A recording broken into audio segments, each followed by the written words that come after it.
Good morning, St. Francis. Good morning, people of God. It is Friday, the 13th day of January, 2023. Friday the 13th, but also Friday of the first week of the year, the first week in ordinary time. Always remember, Friday the 13th. What's so bad about 13? There were 12 apostles and one Jesus. That equals 13. So there must be something a little bit better about it than we've been led to believe. So just think about that on this Friday the 13th today.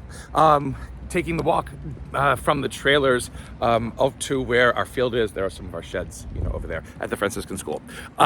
Today, on this Friday of the first week of the year, as we now begin to close out the first week of the year, again, only 4 days of this first week of the year this year, because Monday was the conclusion of the Christmas season, baptism of the Lord. But we now continue to move forward into ordinary time.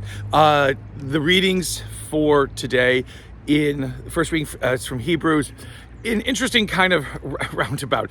Hebrews is trying to be critical of the Hebrew people and their inability to listen to Jesus and not follow in what he had to say and not believe what he had to say, except for those Hebrews who are now becoming Christian or moving more into the Christian movement and that. And the whole idea is belief in God offers you rest. It offers you rest from the busyness of life, the frustrations of life, the anxieties of life, all of those preoccupations that seem to cause us to become more and more crazy in our lives. It is God who allows us to experience that kind of rest that nothing else we could ever hope to achieve, accomplish, undertake, or whatever it is can ever provide for us.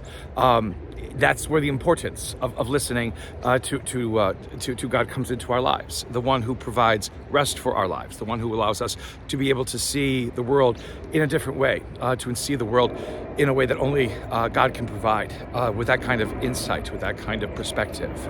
Again, it comes as a part of what the incarnation brings to us. The incarnation allows us to perceive the world in a different way. Without the incarnation, we would still be locked in the burdens of a daily life that seemed meaningless or hopeless, or without any sort of cause or truth or reality.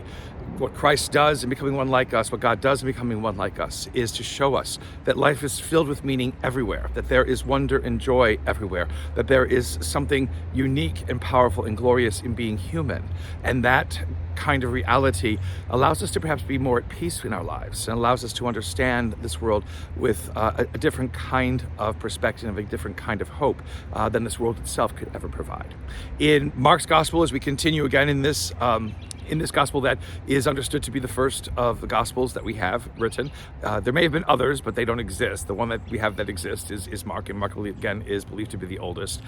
Jesus encounters that man who is paralyzed, and again, it's the whole idea of the friends who come to bring this person who has been paralyzed to Jesus because people are trying to find in Jesus a bunch of healings and special effects and whatever it is. And so while their motives may be very selfish or self-concerned or only about getting what they can get from this magical wonder worker, Jesus performs another fantastic event. And the problem with this, though, is that the Pharisees and scribes are angered, by it. And the way that Jesus approaches the man and his healing is to say that his sins are forgiven.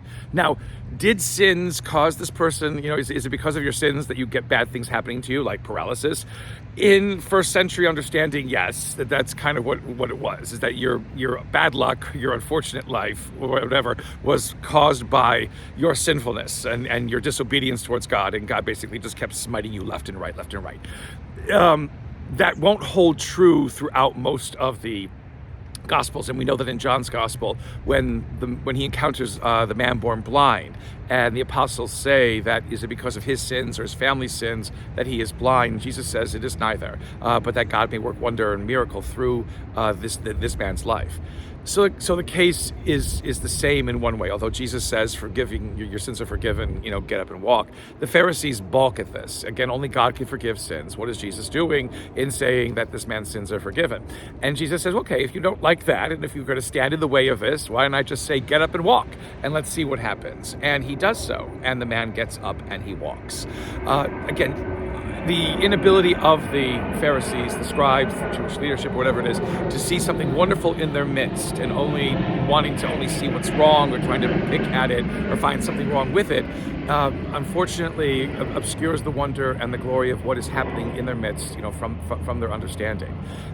That is our own challenged at times. We not to let, again, our own obstinacy, our own sense of that things have to be only this way and no other way, get in the way of us being able to see the wonder and the glory of God.